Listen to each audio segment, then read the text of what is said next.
সুধী বৈষ্ণব ভক্তবৃন্দ, আপনাদের সকলের প্রতি রইল আমার ভক্তিপূর্ণ ভুলুণ্ঠিত প্রণাম। আশা করি ভালো আছেন। প্রণাম জানাই আমার শ্রী গুরুদেবের চরণে। প্রণাম জানাই অনন্ত কোটি বিশ্বব্রহ্মাণ্ডের মালিক যিনি শ্রী ব্রজেন্দ্র নন্দনন্দনের চরণে। সুধী বৈষ্ণব ভক্তবৃন্দ, আমরা আজকে একটু জপ বিষয়ে শ্রবণ করি। আমরা কিভাবে জপ করব? বলছি জপকালে, এটা হরিভক্তি বিলাস থেকে আমি আলোচনা করছি। জপকালে মৌনভাবে উপবেশন করতে হয়। মৌন অর্থাৎ চুপ করে। জপের সময় কথা না বলা হচ্ছে অতি উত্তম। মৌনভাবে উপবেশন করে জপ করতে হয়। কিন্তু সেই জপকালে যদি আপনি কাউকে দর্শন করেন যিনি জপ করেন না, বা পতিত কোনো ব্যক্তির সঙ্গে যদি হঠাৎ করে দর্শন করে হয়ে যায়, তাহলে পুনরায় আচমন করে তাদের সঙ্গে যদি কোনো কথাবার্তা থাকে, কথাবার্তা শেষে আবার আচমন করে পুনরায় জপে প্রবৃত্ত হতে হয়। যদি আপনি জপ করতে বসেন বা আমরা জপ করতে বসি, মলমূত্রাদি দৃষ্টিপথে নিপতিত হয়। মলমূত্র এগুলো যদি দৃষ্টিতে পড়ে, তাহলেও কিন্তু আচমন করে পুনর্বার জপে সযত্ন হতে হয়। আরো লিখিত আছে, জপ করতে করতে কোনরূপ বিহিত নিয়মে যদি ভঙ্গ হয়, বিষ্ণু নামাত্মক মন্ত্র বা অব্যয় হরিকে স্মরণ করিবে, অথবা পঞ্চতত্ত্ব প্রণাম করে আবার জপে মনোনিবেশ করিতে হয়। মন্ত্রার 9 লিখিত আছে, জপকালে পতিত ও অন্তসগণকে দেখলে বা তাদিগের সহিত কথা হলে, অথবা তাদের সঙ্গে বাক্যশ্রুতি প্রবিষ্ট হলে, অথবা অধবায়ু ত্যাগ, বায়ু নিঃসরণ হলে কি করতে হবে? জপ ত্যাগ করতে হবে। পতিত ও অন্তসগণকে দেখলে আচমন করে প্রাণায়াম করে তারপরে আবার জপ শুরু করতে হয়। জপকালে বক, কুকুর, শূদ্র, রাসব ও বানর দৃষ্টিপথে পতিত হলে আচমন করতে হয়, আর তাদের যদি স্পর্শ করা হয় তাহলে অবশ্যই আবার স্নান করে পুনরায় জপে প্রবৃত্তি হতে হয়। নারদ পঞ্চরাত্রে লিখিত আছে, জপকালে যদি একবার মাত্র শব্দ উচ্চারিত হয়, তাহা হইলে প্রণব উচ্চারণ করিবে। কথা বললে প্রাণায়াম করা উচিত, অর্থাৎ কথা না বলে মৌনভাবেই জপ করা হচ্ছে বিধেয়।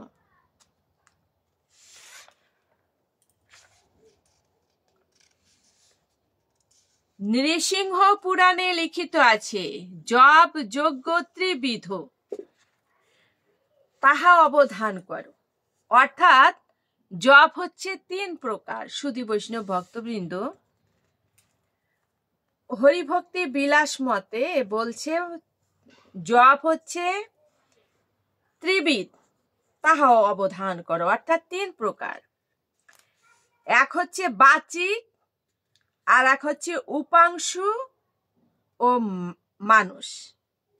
এক হচ্ছে বাচিক, আর এক হচ্ছে উপাংশু, আর এক হচ্ছে মানুষ। এই ত্রিবিধ জপযজ্ঞ পরস্পর উত্তরোত্তর শ্রেষ্ঠ। আমাদের অনেকের অনেক রকম প্রশ্ন থাকতে পারে, আমরা এইটা পুরোটাই যদি শ্রবণ করি তাহলে কিন্তু বুঝতে পারব। উচ্চ, নিচ ও সরিত, উদ্যত্ত, তদুন্নত ও সরিত নামক স্বরযোগে সুপরিষ্কৃত বর্ণ দ্বারা স্পষ্টভাবে মন্ত্র উচ্চারণ হলে তাকে বাচিক জপ বলা হয়। সুন্দর স্পষ্টভাবে যে জপটা করা হয় তাকে বলা হয় বাচিক জপ। মানে হরে কৃষ্ণ কৃষ্ণ কৃষ্ণ হরে হরে, হরে রাম রাম রাম হরে হরে শোনা যাচ্ছে। যে জপে মন্ত্র ধীরে ধীরে উচ্চারিত হয়, শুধু বৈষ্ণব ভক্তবৃন্দ, আগে যেটা বললাম শব্দ করে যেটা, ওটা হচ্ছে বাচিক। আর পরবর্তীতে বলছে যে জপে মন্ত্রটা ধীরে ধীরে উচ্চারিত হয়, অষ্টযুগল অর্থাৎ ঠোঁট অষ্টযুগল কিঞ্চিত মাত্র চালিত হতে থাকে, হালকা একটু নড়বে এবং কেবলমাত্র নিজে শ্রুতিগোচর হয়। সেই শব্দটা শুধুমাত্র আমি শ্রবণ করবো, আর কেউ শ্রবণ করবে না, বা আমি শুনবো, অন্যেরা শুনবে না। এইভাবে শব্দ উচ্চারিত হয়, তাকে উপাংশু জপ বলে। সুধী বৈষ্ণব ভক্তবৃন্দ, তাহলে আমাদের কাছে পরিষ্কার হয়ে গেল যে বাচিক জপ কোনটা, যেটা শব্দ করে আমি বলছি, আমি শুনছি এবং আমার পাশে যারা আছেন তারাও শুনছেন, তাহলে সেটা হবে হচ্ছে বাচিক জপ। আর একটা জপ আছে, সেই জপটা মানে দ্বিতীয় প্রকার, সেটা যদি আমার অষ্টযুগল অধরষ্ঠ অর্থাৎ আমার ঠোঁট দুটো মৃদু নড়বে এবং হালকা শব্দ হবে, সেটা মাত্র কেবল যিনি জপ করবেন তিনি শুনবেন, বা আমি জপ করছি আমি শ্রবণ করব, এরকম যদি হয় তাহলে সেটাকে বলছি উপাংশু জপ। আচ্ছা, নিজ বুদ্ধি যোগে এক বর্ণাবলী হতে অন্য বর্ণ এবং এক পদ হতে অন্য পদের যে অর্থ চিন্তন, তাহার পুনঃ পুনঃ আবৃত্তির নাম মানস জপ। এই যে শেষে যেটা বলা হলো, এটা হচ্ছে মানস জপ। এটা কি, আমি বা যিনি জপ করছেন তিনি মনে মনে জপ করছেন এবং তার অর্থটাও উনি মানুষে ধ্যান করছেন, বোঝার চেষ্টা করছেন, পুনঃ পুনঃ সেটা কি করছেন, আবৃত্তি করছেন মনে মনে। এটা হচ্ছে মানস জপ। এই বিষয়ে যাজ্ঞবল্ক্যের উক্তি আছে যে উপাংশ জপ হইতে বাচিক জপ শতগুণ এবং মানস জপ সহস্র গুণে প্রধান, কেননা মানস জপ ধ্যানের সদৃশ। সুধী বৈষ্ণব ভক্তবৃন্দ, আমাদের নিকট নিশ্চয়ই এটা হয়ে গেল, মানে পরিষ্কার হয়ে গেল যে বিষয়টা কি। সেটা হচ্ছে কি, যে জপ হচ্ছে তিন প্রকার, এক হচ্ছে বাচিক, এক হচ্ছে উপাংশু, আর এক হচ্ছে মানস। তিন প্রকার জপ। তো এই তিন প্রকার জপের সম্পর্কে যাজ্ঞবল্ক্যের উক্তি আছে যে উপাংশু জপ হইতে বাচিক জপ শতগুণ। তো উপাংশু জপটা আমরা জানি যে মৃদুভাবে যেটা জপ করা হচ্ছে, যে ব্যক্তি করছে মৃদুভাবে তার ওষ্ঠ নড়ছে এবং সে কেবলই মাত্র শ্রবণ করছে, এটা হচ্ছে উপাংশু। তো এই উপাংশু জপ থেকে বাচিক জপ করলে শতগুণ পূর্ণ ফল, শতগুণ মানে 100 ভাগ। তো সেই বাচিক জপটা কি, যিনি জপ করছেন তিনি শ্রবণ করছেন, আরো তার পাশে যারা আছে তারাও শ্রবণ করছে, এটা হচ্ছে বাচিক জপ। তো এই উপাংশু জপ থেকে বাচিক জপে শতগুণ ফল, আর মানস জপে হচ্ছে সহস্র গুণে প্রধান। তাহলে বাচিক জপে যদি শতগুণ ফল হয়, তাহলে মানস জপে হচ্ছে সহস্র গুণের প্রধান, মানে হচ্ছে মানস জপটা 1000 গুণের ও বেশি। কেননা মানস জপ হচ্ছে ধ্যানের সদৃশ। ধ্যান মানে কি, ধ্যান মানে হচ্ছে কোনো বিষয়ে ডুবে যাওয়া, যে বিষয়টা তিনি চিন্তা করবেন, যেই রূপ তিনি চিন্তা করবেন সেই রূপে নিমগ্ন হওয়া, মগ্ন হওয়া বা ডুবে যাওয়া, একেই বলা হয় ধ্যান। তো এই ধ্যান হচ্ছে সাধনার চরম স্তর এবং এই ধ্যানের পরেই আসে হচ্ছে সমাধি। তাহলে এই যে অষ্টাঙ্গ যোগের সাধনায় কিন্তু আমরা জেনেছি যে যম, নিয়ম, আসন, প্রাণায়াম, এইভাবে অষ্টাঙ্গ যোগে একবারে শেষে কিন্তু আছে হচ্ছে ধারণা, ধ্যান, সমাধি। এই সমাধি হচ্ছে এটা হচ্ছে সাধারণত জীবাত্মা যখন পরমাত্মায় মিলিত হতে পারেন, এমন অবস্থাটাকে বলা হয় সমাধি। তাহলে এটা তো অনেক উন্নত স্তরের কথা শ্রুতি বৈষ্ণব ভক্তবৃন্দ, যে জীবাত্মা পরমাত্মায় মিলিত হবার সুযোগ পান সমাধিতে। তো সমাধির আগের পর্যায়টা হচ্ছে ধ্যান। তো ধ্যানটা কি সেটা কিন্তু এখানে বলাই হয়েছিল যে তিনি কি করবেন, নিজ বুদ্ধিযোগে এক বর্ণাবলী হতে অন্য বর্ণ এবং এক পদ হতে অন্য পদের যে অর্থ চিন্তন এবং সেটা কি পুনঃ পুনঃ আবৃত্তি করবেন, সেটাই হচ্ছে কি মানস জপ। এই মানস জপটা কেন শ্রেয়, কেন সহস্র গুণেরও অধিক, এটা যাজ্ঞবল্ক্য ওনার উক্তিতে বলেছেন, কারণ এটা হচ্ছে ধ্যান সদৃশ, অর্থাৎ ধ্যানের সমতুল্য। এটা অনেক উচ্চ স্তরের বিষয়। তো শ্রুতি বৈষ্ণব ভক্তবৃন্দ, আমরা জপ করতেই পারি। আসলে হচ্ছে যে আমরা প্রথম অবস্থায় যারা জপ করি সেটা তো হচ্ছে অভ্যাসের বিষয়। তো আপনাদের আমরা যারা মানে প্রথম জপ শুরু করব, আমাদের অভ্যাসের জন্য আমরা যেভাবে পারবো আমরা করব, সেটা হেঁটে চলে শুয়ে বসে যেভাবে হোক সেটা। কিন্তু যখন আমার অভ্যাস হয়ে যাবে, দেখুন এখানে বলাই হয়েছে যে মৌনভাবে আসনে উপবেশন করে ভগবত চিন্তনে তিনি জপ করবেন মানসে। তো এটা হচ্ছে উচ্চ স্তরের বিষয়। আমরা প্রথমে যে এমন যেন আমরা না ভাবি যে তাহলে আসনে উপবেশন করে, অর্থাৎ আসনে বসে মৌনভাবে ভগবত চিন্তা অর্থাৎ ভগবানকে স্মরণ করে সেই জপ, এটা তো অনেক কঠিন বিষয়, তাহলে আমি করব না, এটা আমার দ্বারা হবে না, এমন যেন আমরা না ভাবি। কারণ আমরা অভ্যাস করব, তো প্রথমে আমরা হেঁটে চলে ফিরে শুয়ে বসে যেভাবে হোক জপ করতে থাকবো, করতে করতে করতে করতে একটা সময় দেখবেন যে মন স্থির হয়েছে। মন যখন স্থির হয়ে যাবে তখন ব্রাহ্ম মুহূর্তে, সাধারণত জপটা ব্রাহ্ম মুহূর্তে ভগবানের মঙ্গল আরতি করার পরে আমরা সূর্য উদয় পর্যন্ত যে সময়টা পেয়ে যাই, সেই সময়টা নীরবে ধ্যানমগ্ন হয়ে জপ কিন্তু করাই যায়। আপনি যতটুকু পারবেন, 4 মালা 5 মালা 6 মালা যা পারবেন করবেন। আর সারাটা দিন তো থেকেই গেল, সারাদিন আপনি যেভাবে পারলেন সেভাবে করলেন। সুধী বৈষ্ণব ভক্তবৃন্দ, এটা আমার কথা অবশ্যই নয়, এটা হচ্ছে শাস্ত্রের কথা।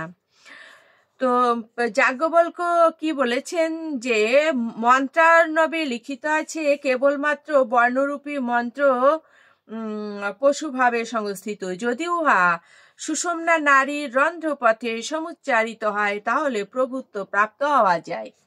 বলছেন যে এখানে বলা হয়েছে যে আমি জপ করছি, কিন্তু সেই জপে আমার ভগবত চিন্তা নাই, আমি এমনি মাত্র শব্দ করছি, তাহলে বলছে ওটা তো পশুর সমান হয়ে গেল।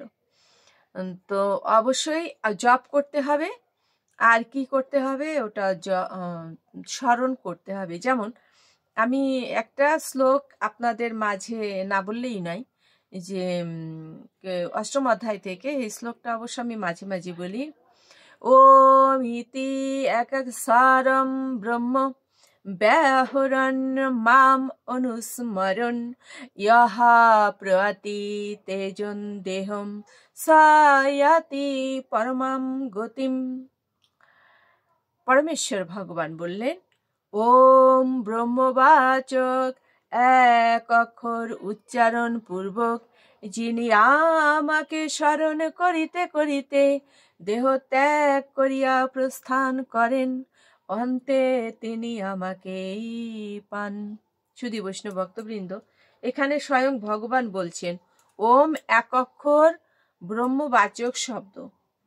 তো সেই ব্রহ্মবাচক শব্দ, এটাকে প্রণব মন্ত্র বলা হয়, আবার ওঙ্কারও বলা হয়। এই শব্দ যিনি উচ্চারণ করিতে করিতে আবার কি উচ্চারণ করবে, আবার আমাকে স্মরণ করবে। বলছে ওম ব্রহ্মবাচক এক অক্ষর উচ্চারণ পূর্বক যিনি আমাকে স্মরণ করিতে করিতে তিনি উচ্চারণও করবেন, আবার ভগবানের সেই শ্যামসুন্দর মুরলীধর প্রভুকে স্মরণেও আনবেন। মানুষে স্মরণ করছেন আর বদনে উচ্চারণ করছেন। এই অবস্থায় যদি কেউ দেহ ত্যাগ করে তাহলে অবশ্যই তিনি ভগবানকে প্রাপ্ত হবেন, এ কথা ভগবান বলেছেন। তাহলে এখানে কিন্তু আমাদের স্পষ্ট হয়ে গেল যে আমি শুধুমাত্র উচ্চারণের জন্য উচ্চারণ করছি, কিন্তু স্মরণ করছি না, স্মরণে মননে আনছি না। এটা আমি সবসময় বলি, এটা অবশ্যই আমার কথা নয়, শাস্ত্রের কথা। এটা হচ্ছে স্মরণে এবং মননে এ দেহ মন কি হয়ে যাবে, ভগবানে নিবদ্ধ হবে। তো এই অবস্থায় আনতে হবে। এখন অনেকে বিতর্কের জন্য বা তর্কের খাতিরে বলতে পারেন, হ্যাঁ তাহলে কি করব না, মানুষে আসছে না তাহলে কি করব না, হ্যাঁ তাহলেও করবেন। করতে করতে এক সময় এটা মানুষে চলে আসে, তো অবশ্যই যেন আমরা সেটা করি। আর একটা কথা হলো যে শাস্ত্রে কিন্তু এটাও বলা আছে, ওম ওম উচ্চারণেরও কিছু বিধি আছে। ওম উচ্চারণ করতে হলে তাকে কিছু বিধিও মেনে চলতে হয়। অবশ্যই তাকে সাত্বিক আহার সেবা করতে হবে, প্রসাদ সেবা করতে হবে, তবেই তিনি ওম উচ্চারণ করতে পারবেন। এখানে বারবার করে অবশ্য গ্রন্থতে আমি এটা লেখা দেখি যে ওম সকলে উচ্চারণ করতে পারবেন না। তারপরে ওমকে আমরা উচ্চারণ করব না, আমরা চেষ্টা করি, আমরা ভগবান যেভাবে বলেছেন, শাস্ত্র যেভাবে বলছেন আমরা সেভাবে করার চেষ্টা করি, চেষ্টা করলে অবশ্যই হয়ে যাবে। তো সুধী বৈষ্ণব ভক্তবৃন্দ, আবারও বলছি যে হে দ্বিজ সপ্তমগণ, সর্বত্র এবং সর্বদাই মানুষ জপ করতে পারে, তাতে কোনো দোষ নাই। সে সর্বদাই মানুষের জপ করতে পারে। সুতরাং জপনিষ্ঠ ব্যক্তি সর্বযোগ্য ফল প্রাপ্ত হয়ে থাকে। বলছে যিনি জপনিষ্ঠ ব্যক্তি তিনি সর্বযজ্ঞের ফল পেয়ে থাকেন। অপবিত্র বা পবিত্র অবস্থাতেই হোক কিংবা গমন করিতে করিতে দণ্ডায়মান হইয়া বা শয়ন অবস্থাতেই হোক, একমাত্র মন্ত্রের আশ্রয় গ্রহণ পূর্বক নিরন্তর মনে মনে মন্ত্র আবৃত্তি করা বিদ্বান ব্যক্তির কর্তব্য।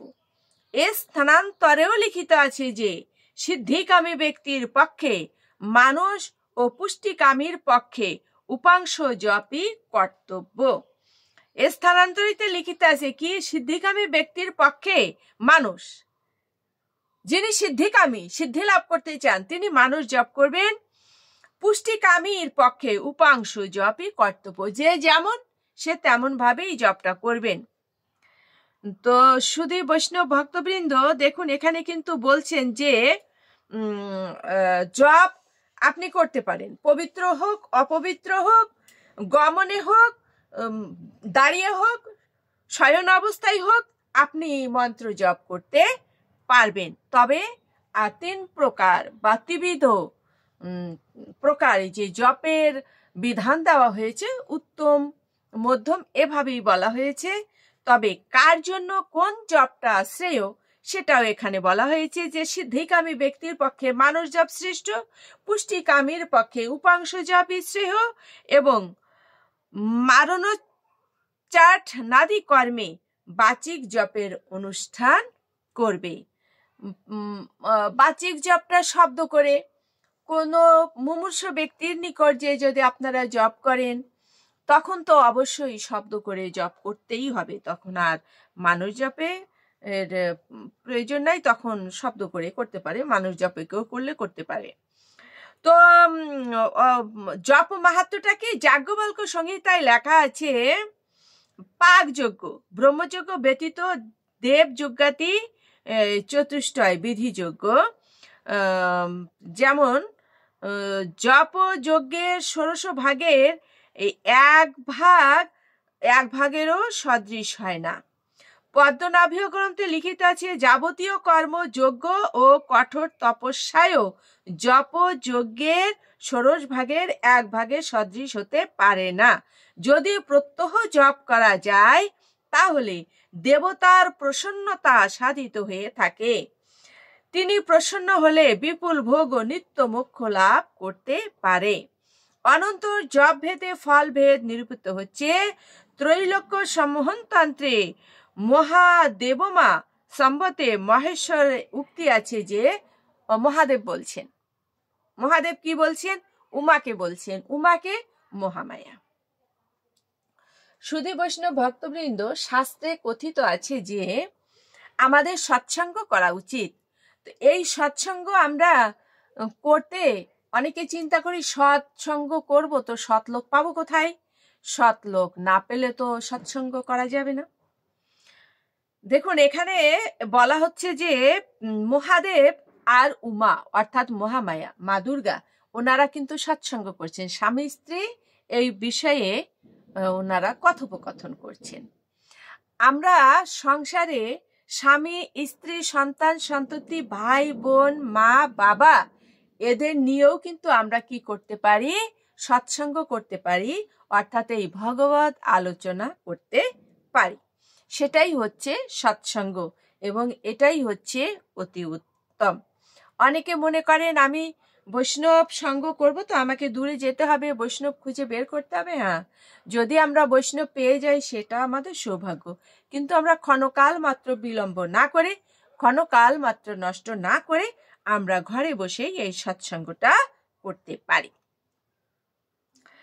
তাহলে কি হলো যে বলছেন মহাদেব উমাকে যে হে উমে, পূজাতি ব্যতীত কেবলমাত্র যাহা জপ দ্বারা সিদ্ধি লাভ করা যায়। বলছে পুজো করতে হবে না, পুজো ছাড়াই কেবলমাত্র জপ করার মাধ্যমেই আমরা কি লাভ করতে পারবো? সিদ্ধি লাভ করতে পারবো। অধুনাই এই মন্ত্র জপের বিধান কীর্তন। তো কি বলছে যে যদি আমরা মন্ত্র জপ করি, শ্রী বীজ পুটিত মন্ত্র জপ করলে কমলা যে রূপ শ্রীহরিতে আসক্ত হন, সেই রূপ মন্ত্রবেত্তারও বশীভূতা থাকে। বীজ ফুট, শুধু বৈষ্ণব ভক্তবৃন্দ, পদ্ম ফুলের বীজে যদি মালা করা হয়, সেই মালা যদি জপ করা হয়, তাহলে সেতে দেখুন কত পুণ্যফল আছে। যে শ্রী হরির প্রতি মা লক্ষ্মী যেমন আকৃষ্ট, তেমনি আকৃষ্ট হওয়া যায়। হে ভামিনী, এটা মহাদেব বলছেন উমাকে, হে ভামিনী, কাম বীজ দ্বারা পুটিত মন্ত্র জপ করলে নিঃসন্দেহে নিখিল জগৎ বিমুগ্ধ করতে সমর্থ হয়। বলছে যদি কাম বীজ ক্লিং দ্বারা পুটিত মন্ত্র জপ করলে কি হয়? নিখিল জগৎ মুগ্ধ হয়ে যায়। হ্রিং দ্বারা পুটিত করে জপ করলে অনিমাত অষ্ট ঐশ্বর্য সেই সাধকের চরণতলগত হয়। অবহিত হয়ে বাগভব বীজ দ্বারা পুটিত করে জপ করলে বেদ বেদাঙ্গ পারদর্শী ও সর্বজ্ঞ হইতে পারে, সন্দেহ নাই। হে মহাদেবী, প্রণব। এই দেখুন সেই মন্ত্রটা এসেছে, প্রণব। যে মন্ত্রটার কথা বললাম, ওম, ওমকার, ওমকার দ্বারা পুষ্টিত করে এবং বীজরূপ ও কুটরূপ কর্ম বিদুরণ পূর্বক মন্ত্র জপ করলে মুক্তি লাভ করা যায়। যত রকমেরই কর্ম থাকুক না কেন, বলছে যে ওম দ্বারা যদি কেউ, ওম মন্ত্র দ্বারা যদি কেউ জপ করে জপমালায়, তাহলে কি হবে? তার কুটকর্ম বিদরণ পূর্বক, এখানে বলা হয়েছে শুধু বৈষ্ণব ভক্তবৃন্দ হরিভক্তি বিলাসে, বীজরূপ ও কুটরূপ কর্ম বিদরণ পূর্বক মন্ত্র জপ করলে কি হয়? মুক্তি লাভ করা যায়। হে দেবী, অধুনা কেবল মন্ত্রের বিধান শ্রবণ করো। কেবলই মন্ত্রের যে বিধান বা নিয়ম, দশধা মন্ত্র, শুধু বৈষ্ণব ভক্তবৃন্দ, এইটুকু তো আমাদের একেবারে অবশ্যই শ্রবণ করতে হবে মন দিয়ে। দশধা মন্ত্র জপ দ্বারা সর্বপ্রদবের নিরাশ হয়। দশধা মন্ত্র 10 বার জপ করলে কি হয়? সর্ব উপদ্রবের নিরাশ হয়। আপনার প্রতি যত রকম উপদ্রব আছে তার কি হবে? নিরাশ হবে, অর্থাৎ শেষ হয়ে যাবে। 20 বার জপ করিলে বা 20 বার জপ করিলে মন্ত্র জপকারী রক্ষা বিধান করেন। যিনি জপ করবেন তাকে স্বয়ং ভগবান রক্ষা করবেন। শতধা জপ দ্বারা দৈনিক পাপের ফল হয়, ক্ষয় হয়। শতধা অর্থাৎ শতবার যদি জপ করা হয় তাহলে দৈনিক পাপের ক্ষয় হয়ে যায়।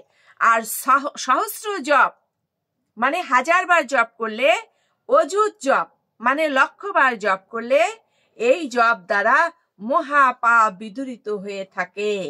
1,00,000 জপ দ্বারা সুরপুরে দেববাদ আনন্দ ভোগ করিতে পারবে। বলছে স্বর্গে দেবতারা যেভাবে সুখ ভোগ করে সেইভাবে আপনি কি করতে পারবেন? আনন্দ ভোগ করতে পারবেন। কিভাবে আনন্দ ভোগ করতে পারবেন? যদি আপনি 1,00,000 বার জপ করেন। এবং কোটি জপ করলে কি হবে? মোক্ষ লাভ হবে। মোক্ষ লাভ মানে আমরা বুঝি এটা, মোক্ষ লাভ হচ্ছে মুক্তি লাভ। মোক্ষ লাভ হচ্ছে মুক্তি লাভ। মানুষের এই যে জন্মটা, মানব জন্মটা, এই জন্মের উদ্দেশ্যই হচ্ছে কি আমরা মোক্ষ ধাম চাই, ভগবানের ধাম চাই, গোলক ধাম চাই। তো সুধী বৈষ্ণব ভক্তবৃন্দ, সেই কোটিবার জপ আমরা যেন করতে পারি, আমরা যেন সেইভাবে চেষ্টা করি। তো বলছে কি মোক্ষ লাভ হয় যিনি চিত্ত সংযম করত। চিত্ত মানে কি? চিত্ত হচ্ছে মন। মনটাকে সংযত করে অহরাত্র মন্ত্র জপ করেন, তিনি নিঃসন্দেহে গোপ বেশধারী কৃষ্ণের সাক্ষাৎ প্রাপ্ত হন। যিনি কি করবেন? চিত্তকে সংযত করে অহরাত্র জপ করবেন। যে বলা আছে না, শাস্ত্রেই বলা আছে, শ্বাসে প্রশ্বাসে জপে বলিহারি যাই। তাহলে শ্বাসে প্রশ্বাসে অহরাত্র যদি কেউ জপ করে তাহলে কি হবে? নিঃসন্দেহে তিনি গোপবেশধারী সেই শ্রীকৃষ্ণের সাক্ষাৎ প্রাপ্ত হবেন। সুধী বৈষ্ণব ভক্তবৃন্দ, এটা হরিভক্তি বিলাস থেকে বলা হচ্ছে। তো হে দেবী, তৎ সকাশে যে সমস্ত মন্ত্রের পদ কীর্তন করেছি তন্মধ্যে যাহার যাহাতে অভিলাষ তাহারই একদম পদ জপ করতে। বলছে এখানে অনেক জপের কথা বলা হয়েছে, তার ভিতরে যে যেভাবে পারবে, যেটা তার পছন্দ, সে সেইভাবেই যেন জপটা করে। হে বিশাল নয়নে আবার বলছেন মহামায়াকে, বীজ জপ দ্বারা পার্থিব ঐশ্বর্য লাভ করা যায়, সন্দেহ নাই। বীজ আমরা করব, বীজ জপ দ্বারা কি করব? পার্থিব ঐশ্বর্য লাভ করতে পারবো। আপন ইচ্ছা অনুসারে জপ করাই অজ্ঞানী ব্যক্তির পক্ষে কর্তব্য। বলছে নিজের ইচ্ছা মতো জপ করেন যিনি, তিনি হচ্ছেন অজ্ঞানী। প্রথম জপ দ্বারা জ্ঞান সিদ্ধি, দ্বিতীয় জপ দ্বারা অনিমাদি সিদ্ধি, তৃতীয় জপ দ্বারা সৌখ, চতুর্থ জপ দ্বারা দেবস্বরূপ, পঞ্চম জপ দ্বারা হরিধাম প্রাপ্তি এবং ষষ্ঠ জপ দ্বারা মুক্তি লাভ। সুধী বৈষ্ণব ভক্তবৃন্দ, এখানে অনেক জপের কথা বলা হয়েছে। তো সেই জপের কথাই এখানে বলা হলো যে আমরা এইভাবে জপ করলে আমরা এই পাবো। আর গুরুদেবের অর্চনান্তে অন্য রসাদি দ্বারা দ্বিজাতি বর্গের পরিতোষ সাধন করে শ্রী গুরুর অনুমতি অনুসারে শুভক্ষণে জপে প্রবৃত্ত হবে। প্রাত স্নান আদি সমপনান্তে, অর্থাৎ ভোরে স্নান করার পরে কি করতে হবে? ভগবানকে অর্ঘ্য নিবেদন করে আচমন পূর্বক কি করতে হবে? সংকল্প করে আত্মসমর্পণ হয়ে শ্রী হরির পূজা করার পরে এই জপে প্রবৃত্ত হতে হবে। সুধী বৈষ্ণব ভক্তবৃন্দ, জপের আরো অনেক কথা আছে, আজ আমরা এ পর্যন্তই জানলাম। তো আমরা যেন শুধু, আমি বারবার বলছি, আমরা শুধু শ্রবণ করব না, আমরা কি করব? আমরা অবশ্যই শ্রবণ করব, এবং সেটা শ্রবণ না করলে করব কি করে? অবশ্যই আমরা শ্রবণ করব আর করার চেষ্টা করব। দেখুন, চেষ্টার নামই হচ্ছে সাধনা। সাধনা কাকে বলে? বারবার চেষ্টা করার নামই হচ্ছে সাধনা। অধ্যবসায় কাকে বলে? অধ্যবসায় হচ্ছে বারবার চেষ্টা করে সফল হওয়া। এই বারবার চেষ্টা করাই হচ্ছে সাধনা। অধ্যবসায়ের আর এক নাম হচ্ছে সাধনা। তো সর্বশ্রেষ্ঠ সাধনা তো সেই সাধনা যে সাধনার বলে ভগবানকে লাভ করা যায়। সুধী বৈষ্ণব ভক্তবৃন্দ, আমি আবারও স্মরণ করিয়ে দেই, এটা আমি প্রায়ই বলি, আমরা এই আছি, এই নাই। পদ্মপাতার জল যতটা সময় স্থায়ী, আমরা কিন্তু ততটা সময়ও স্থায়ী নই। আমরা বলতে পারি না আমাদের কার পিছনে মৃত্যুদূত দাঁড়িয়ে আছে, কখন আমাদের ধরে টান দেবে। তো যখন আমাকে মৃত্যুদূত টানবে, আমি কিন্তু এটা বলতে পারবো না তুমি একটু অপেক্ষা করো, আমি ভগবানের নামটা করে নিই, তারপরে আমি যাব। আর কথা বলতে পারবো না যে আমি সংসারের এই কাজটা করে নিই, তারপরে আমি করব। আমরা যেহেতু সংসারী, আমি এটাও আগেও আলোচনা করেছি, যে কয়েকটা আশ্রম আছে তার ভিতরে সব থেকে গারস্থ আশ্রম হচ্ছে শ্রেষ্ঠ। কেন? গারস্থ আশ্রমে হচ্ছে আমরা শস্য উৎপাদন করি, আমরা আয় করি, আবার কি করি, আমরা আরো কয়েকটা আশ্রমের জীবগণকে পালন করি, আবার আমরা কি করি, ভগবানের নাম করি। তো এই কারণেই গারস্থ আশ্রম শ্রেষ্ঠ। আমরা গারস্থ আশ্রমে থাকবো, আমরা কর্ম করব, আর সকল সময় এটাই মনে রাখবো যে কাজ আমি করছি, যে কর্মটা আমি করছি, এই কর্মটা আমার নয়, এই কর্মটা হচ্ছে ঈশ্বরের। আমার যে হস্ত দুখানা প্রভু দিয়েছেন, আমার যে পদ দুখানা প্রভু দিয়েছেন, এটা কিন্তু কি, এটা হচ্ছে প্রভুই দিয়েছেন। তাহলে এই হস্তপদ মস্তক দিয়ে, এই নয়ন দিয়ে, এই ওষ্ঠ দিয়ে, এই হৃদয় দিয়ে আমি সেই ভগবানের নাম করব। কর্ম তো অবশ্যই করব। সংসারে কর্ম না করলে ভগবানের সেবাটাই বা দেব কি করে? সেটাই ভগবানকে বলি, দয়াময় তুমি আমায় সুস্থ রাখো, তুমি আমাদের সুস্থ রাখো। আমি শুধু আমার বলছি না, তুমি আমাদের সুস্থ রাখো, তোমার চরণে ভক্তি দাও, তোমার চরণ সেবা করার শক্তি দাও, আমরা যেন তোমায় সেবা করতে পারি। আর এই বিশ্ব ব্রহ্মাণ্ডের সকলেই যেন শান্তিতে থাকে, এই কামনা। তুমি এই বিশ্বে শান্তি প্রতিষ্ঠা করো প্রভু দয়াময়। হরে কৃষ্ণ কৃষ্ণ কৃষ্ণ হরে হরে, হরে রাম রাম রাম হরে হরে।